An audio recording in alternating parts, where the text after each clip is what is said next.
Well, today I'm here part of the Lockdown Liberties group that we have, and I have a topic that I'd like to speak on that's very close to an experience that I relate a lot to it, and it's about reintegration, exiting homeless services. It's to deal with the aftercare, and there's a lot of things lacking in the aftercare, especially around happening things and tenancies. And like, you can spend anywhere up to 2 years being in homeless accommodation. You get shipped around a lot.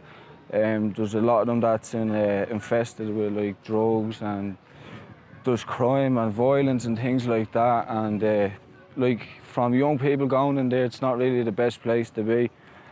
And that totally, a lot of services that's involved in helping the homeless, like, they don't really live up to it. Like, you know, there's a lot of them that really is in a position that they can make change, but I don't really see them doing it. You know, I just think that we're there just to tick boxes, dot the I's, cross the T's.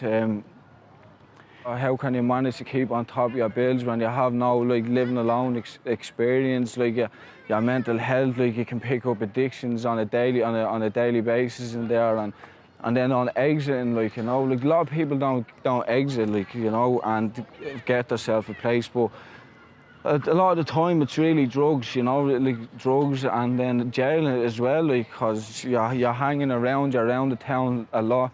The police start to see it, they start to stop you, what you're doing. Sometimes you're asked to live in accommodation and you come back in the night time, and it's a vicious circle, it's like a trap. And I believe that with a proper plan in place, like with aftercare, like, that can help individuals like become better members in society, help them progress.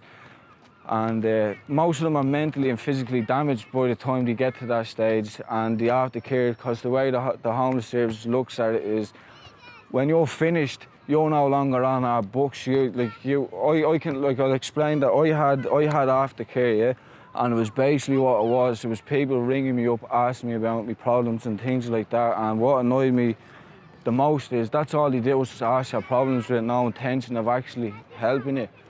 And I think that really does need to change, because there is a lot of decent, lot of people who get lost in this system, and like a helping hand, like, is a godsend. You know what I mean? Like, you can really help build people's lives up. And the thing that I was thinking about, when you put it like this, like, imagine loads of work, like load of construction workers wake up one day and says, you know what, we're going to go in half-arse a job we don't want to do. Like, at the end of the day, that building's not going to be finished because it's a half-arse, and that's what they do in people's lives, on like the half-arse, and they're in a position where they could actually help. But you know what I mean, why go above and beyond? Like, you're not getting paid enough.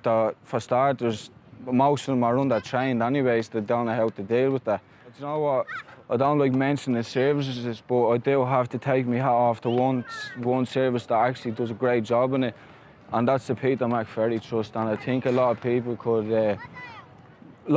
benefit of a lot more services based their strategies on aftercare around the McFerry Trust aftercare, because I think that is the most successful one that I can see to date. Yeah, is bringing light to the situation, shedding light on the situation, and bringing it forward and making noise around it.